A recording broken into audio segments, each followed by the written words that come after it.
Hi ಎಲ್ಲರಿಗೂ ನಮಸ್ಕಾರ. Welcome to my YouTube channel ನನ್ನ ಕಥಾಪಯಣ. ನಾನು ನಿಮ್ಮ ಪವಿತ್ರ. ವಿಧಿ ನಿಶ್ಚಿತ ಅನುಬಂಧ ಸಂಚಿಕೆ 3. ರೂಮ್ ಬಾಗಿಲು ಹಾಕಿಕೊಳ್ಳುವ ಮುಂಚೆ ಕೂಡ ತುಂಬ ಸಂತೋಷದಿಂದ ಈ ಇಬ್ಬರು ಕೂಡ ಒಬ್ಬರ ಮುಖವನ್ನು ಒಬ್ಬರು ನೋಡಿಕೊಂಡಿದ್ದರು.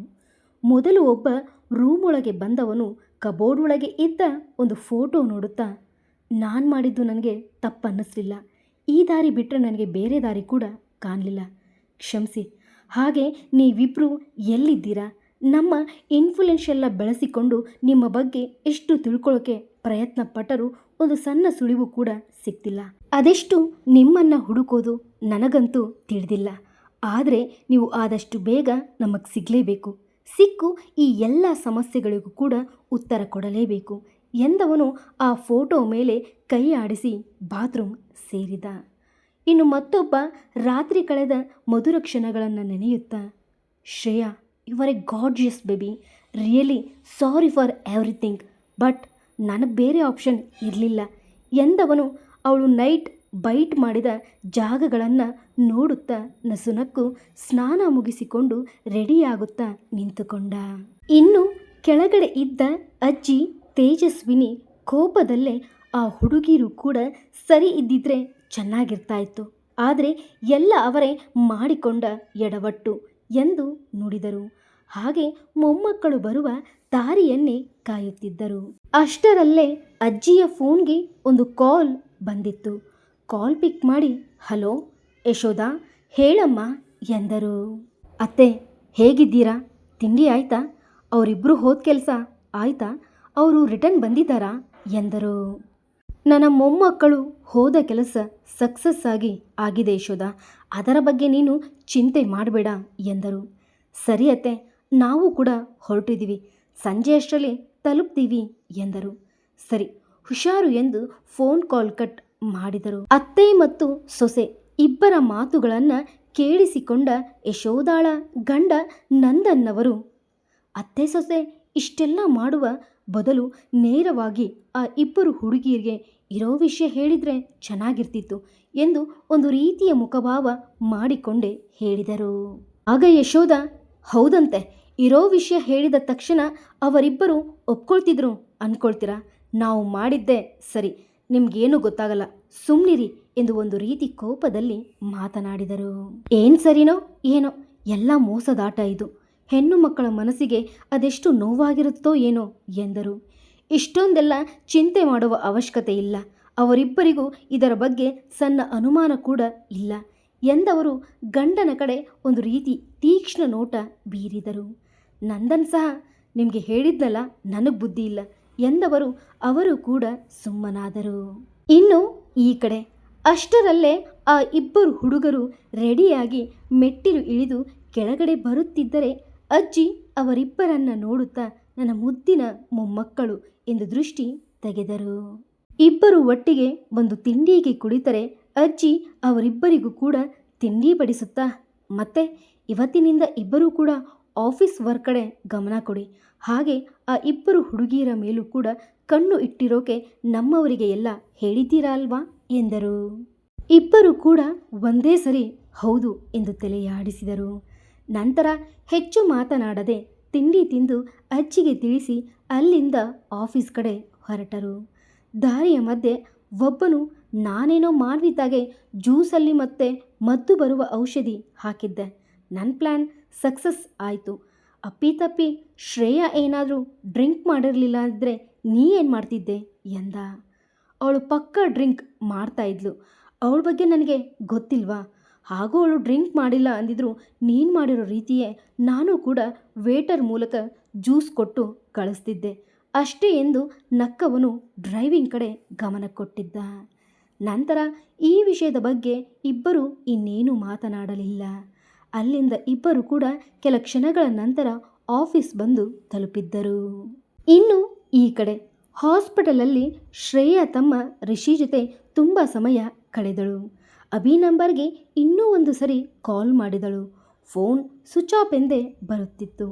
ಯಾವುದಕ್ಕೂ ಇರಲಿ, ಇದೇ ಕೊನೆ, ಅವನಿಗೆ ನನ್ನ ಜೊತೆ ಮಾತನಾಡೋಕೆ ಇಷ್ಟ ಇಲ್ಲ ಅಂದರೆ ಬಲವಂತ ಮಾಡೋದು ಬೇಡ ಎಂದು ಯೋಚಿಸಿದ್ದವಳು ಅವನ ಆಫೀಸ್ ರಿಸೆಪ್ಷನ್ ನಂಬರ್ಗೆ ಕಾಲ್ ಮಾಡಿದಳು. 2 ರಿಂಗ್ಗೆ ಕಾಲ್ ಪಿಕ್ ಮಾಡಿದ ರಿಸೆಪ್ಷನ್, ಹಲೋ ಹೇಳಿ ಎಂದಳು. ನಾನು ಶ್ರೇಯಾ ಮಾತಾಡ್ತಾ ಇರೋದು. ಅಭಿ ಸರ್ ಇನ್ನೂ ಆಫೀಸಿಗೆ ಬಂದಿಲ್ವಾ ಎಂದಳು. ಹೋ ಶ್ರೇಯಾ ನೀನಾ? ವಿಷಯ ಗೊತ್ತಿಲ್ವಾ? ಅಭಿ ಸರ್ ಯಾವುದೋ ಇಂಪಾರ್ಟೆಂಟ್ ಮೀಟಿಂಗ್ ಮೇಲೆ ಅಂತ ಔಟ್ ಆಫ್ ಕಂಟ್ರಿ ಹೋಗಿದ್ದಾರೆ ಎಂದಳು. ಇದೊಂದು ವಿಷಯ ಶ್ರೇಯಾಗೆ ಶಾಕಿಂಗ್ ಆಗಿತ್ತು. ವಾಟ್? ಔಟ್ ಆಫ್ ಕಂಟ್ರಿನಾ? ಯಾವಾಗ ಹೋದ್ರು ಎಂದಳು. ಆದರೂ ಮನಸ್ಸಿನಲ್ಲಿ ನಿನ್ನೆ ಪೂರ್ತಿ ನನ್ನ ಜೊತೆ ಇದ್ದ, ಒಂದು ಮಾತು ಕೂಡ ಹೇಳಿಲ್ವಲ್ಲ ಎನ್ನುವ ಬೇಸರ. ಯಾವಾಗ ಹೋದ್ರು ಏನು ಅಂತ ಟೈಮ್ ಗೊತ್ತಿಲ್ಲ. ನನಗನಿಸಿರೋ ಪ್ರಕಾರ ಅರ್ಲಿ ಮಾರ್ನಿಂಗ್ ಅಥವಾ ನೈಟ್ ಹೋಗಿರ್ಬೋದು. ಇನ್ನೋರು ಬರೋದು 3 ತಿಂಗಳಾದ್ಮೇಲೆ ಎಂದಳು. ವಾಟ್? 3 ತಿಂಗಳಾದ್ಮೇಲ ಎನ್ನುವ ಮತ್ತೊಂದು ಶಾಕಿಂಗ್ ವಿಷಯ. ಅವಳ ಜೊತೆ ಹೆಚ್ಚು ಮಾತನಾಡದೆ ಓಕೆ ಥ್ಯಾಂಕ್ ಯು ಎಂದವಳು ಕಾಲ್ ಕಟ್ ಮಾಡಿಬಿಟ್ಟಳು. ದುಃಖ ಎನ್ನುವುದು ಒತ್ತರಿಸಿ ಬಂದಿತ್ತು. ಯಾಕಬಿ ಈ ರೀತಿ ಮಾಡಿದೆ? ಒಂದೇ ಒಂದು ಮಾತು ನನಗೆ ಹೇಳಿ ಹೋಗೋಕ್ಕೂ ಕೂಡ ಇಷ್ಟ ಇರಲಿಲ್ವ ನಿನಗೆ? ನೀನು ಬಯಸಿದ್ದು ಕೂಡ ನನ್ನ ದೇಹ ಅಷ್ಟೇ ಅಲ್ವಾ ಎಂದವಳಿಗೆ ಒಂದು ಕಡೆ ಕೋಪ ಮತ್ತು ಅವಳ ಅಸಹಾಯಕತೆ. ಮುಂದೆ ಏನು ಹೇಗೆ ಎಂದು ಯೋಚಿಸುತ್ತಾ ಅಲ್ಲಿಯೇ ಕುಳಿತು ಬಿಟ್ಟಳು. ಈಗ ಅವಳ ತಮ್ಮ ಮೊದಲಿನ ಹಾಗೆ ಚೇತರಿಸಿಕೊಂಡ ನಂತರ ಅವನನ್ನು ಚೆನ್ನಾಗಿ ನೋಡಿಕೊಳ್ಳಬೇಕು ಮತ್ತು ಅವನ ಮುಂದಿನ ಭವಿಷ್ಯದ ಕಡೆ ಗಮನ ಕೊಡಬೇಕಿತ್ತು ಅವಳು. ಅದೂ ಅಲ್ಲದೆ ಈಗ ತಾನೇ 10th ಓದುತ್ತಿರುವ ಹುಡುಗನವನು. ಇನ್ನು ಈ ಕಡೆ ಮಾನ್ವಿತಾ ಎಷ್ಟೋ ಸಮಯ ಕೆಲಸದ ಕಡೆ ಗಮನ ಕೊಟ್ಟಳು. ಗಂಡ ರೋಷನ್ ನಂಬರ್ಗೆ ಸುಮಾರು ಸರಿ ಕಾಲ್ ಮಾಡಿದಳು. ಆದರೆ ಪ್ರಯೋಜನವಿರಲಿಲ್ಲ. ಸಮಯ ಕಳೆದಂತೆ ಅತ್ತೆ ಮಾವ ಯಾವಾಗ ಬರುತ್ತಾರೆ ಎಂದು ಅವರಿಗೋಸ್ಕರ ಕಾದಳು. ಅದೇ ಸಮಯಕ್ಕೆ ಅವಳ ಅತ್ತೆ ರೂಪ, ಮಾವ ಮೂರ್ತಿ ಕೂಡ ಮನೆಯೊಳಗೆ ಬಂದಿದ್ದರು. ಅವರಿಬ್ಬರನ್ನ ನೋಡಿದ್ದೇ ಖುಷಿಯಲ್ಲಿ ನಗುತ್ತಾ ಅತ್ತೆ ಮಾವ ಎನ್ನುತ್ತಾ ನೀರು ತಂದು ಕೊಟ್ಟರೆ ಅವಳ ಮಾವ, ನೋಡಮ್ಮ ಮಾನ್ವಿತಾ, ರೋಷನ್ ಇಂಪಾರ್ಟೆಂಟ್ ಮೀಟಿಂಗ್ ಮೇಲೆ ಹೊರಗಡೆ ಹೋಗಿದ್ದಾನೆ. ಅವನು ಬರೋದು ಇನ್ನು ಯಾವಾಗ ಅಂತ ಹೇಳೋಕೆ ಆಗೋದಿಲ್ಲ. ನೀನು ಟೈಮ್ ಸರಿಯಾಗಿ ಊಟ ತಿಂಡಿ ಮಾಡಿಕೊಂಡು ಖುಷಿಯಾಗಿರು. ಅವನಿಗೆ ಟೈಮ್ ಆದಾಗ ಅವನು ಕಾಲ್ ಮಾಡಿ ನಿನ್ನ ಜೊತೆ ಮಾತಾಡ್ತಾನೆ ಎಂದರು. ಅದಕ್ಕವಳು ಏನು ಹೇಳಬೇಕೋ ತಿಳಿಯದೆ ಸರಿ ಎಂದು ಕತ್ತಾಡಿಸಿದಳು. ಮದುವೆಯಾಗಿ 2 ದಿನವಾಗಿದೆ. ಆಗಲೇ ಗಂಡ ನನ್ನ ಬಿಟ್ಟು ಕೆಲಸದ ಮೇಲೆ ಹೊರಗಡೆ ಹೋಗಿದ್ದಾರಲ್ಲ ಎನ್ನುವ ಒಂದು ಸಣ್ಣ ಬೇಸರ ಇದ್ದೇ ಇತ್ತು. ಇನ್ನು ಅವಳ ಅತ್ತೆ ರೂಪ ಬೇಕು ಅಂತಾನೆ ತಿನ್ಕೊಂಡು ಉಣ್ಕೊಂಡು ಚೆನ್ನಾಗಿರದೆ ಇನ್ನೇನು ಮಾಡ್ತಾಳೆ? ಹಿಂದಿಲ್ಲ ಮುಂದಿಲ್ಲ, ಇಷ್ಟು ಶ್ರೀಮಂತಿಕೆಯ ಜೀವನ.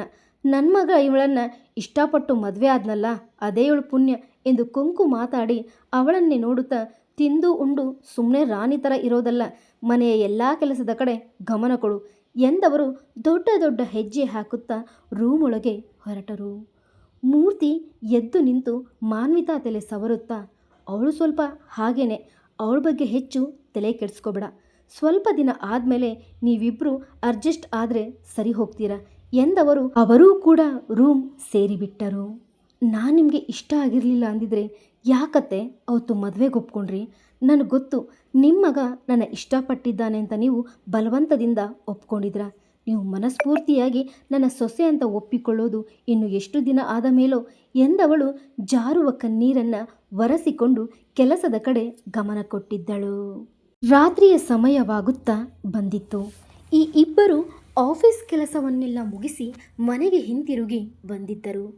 ಹಾಲಲ್ಲಿ ತಂದೆ ತಾಯಿಯನ್ನು ನೋಡಿ ಅವರಿಗೆ ನಮಸ್ಕರಿಸಿದರೆ ತಾಯಿಯಾದ ಯಶೋಧ ಅವರಿಗಂತೂ ತುಂಬ ದಿನಗಳ ನಂತರ ಮಕ್ಕಳನ್ನು ನೋಡುತ್ತಿದ್ದೇನೆ ಎಂದು ಇಬ್ಬರನ್ನ ಅಪ್ಪಿ ಮುದ್ದಾಡಿದರು. ಇನ್ನು ನಂದನ್ನವರು ಕೂಡ ಇಬ್ಬರಿಗೂ ಬುದ್ಧಿ ಹೇಳಬೇಕು ಎಂದರು.